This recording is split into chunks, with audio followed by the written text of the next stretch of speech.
Imamo nalogo, izraz, ki je tukaj zapisan, zapišite v obliki k krat 2nn.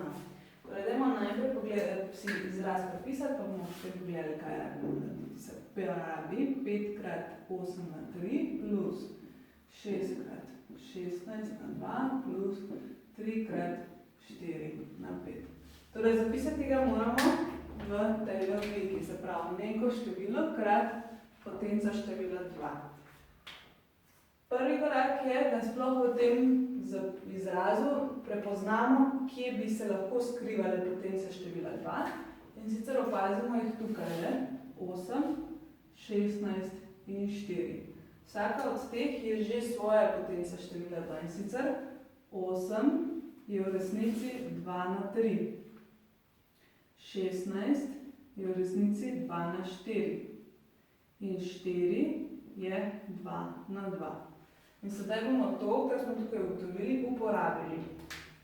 Torej bomo pisali je enako, 5 prepišemo, krat namesto 8, ki bomo zdaj pisali 2 na 3. Torej 2 na 3, pa še vse skupaj na 3.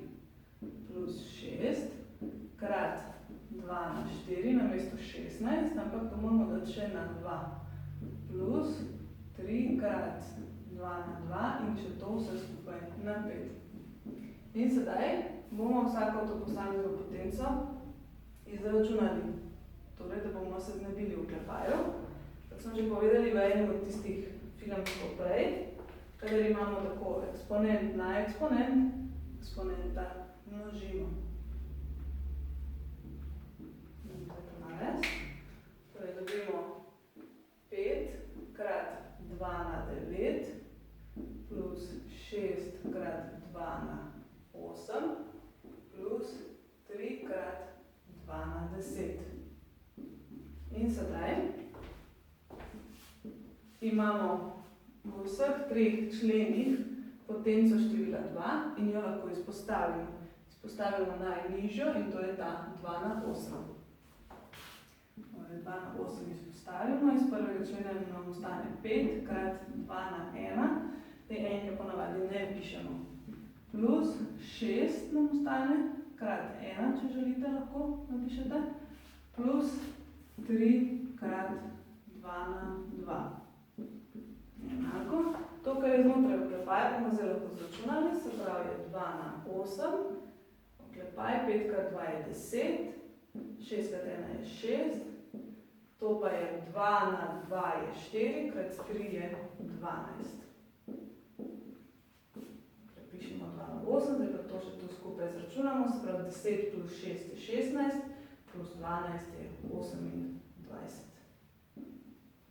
In pa, ker vidimo, da se tele v 28 skrivajo še dvojkice, se pravi, da 28 lahko delimo z 2, bomo zapisali 28 kot bomo poiskali noter, koliko je dvojk. Se pravi, je to 2 na 8 krat 14 krat 2. Se pravi, zdaj lahko to pa to dvojko združim in kadar množim dve potenci, ki imate enako osnovo, pomeni, da eksponenta združim s seštevanjem. Torej imam zdaj 2 na 9 krat 14. Zopet vidim, da je 14 še vedno deljivo z 2. Zakaj to vem? Zaradi tega, ker uporabim kriterij za deljivost z 2. Moje število se konča s 4, kar pomeni, da je deljivo z 2. Torej, napišem 2 na 9 krat 14 je 7 krat 2 in zopet lahko te dve potenci števila 2 združim, tako da eksponenta seštejem. Torej, to je 2 na 10 krat 7. In ker 7 ni več deljivo z 2, je to konec naloge.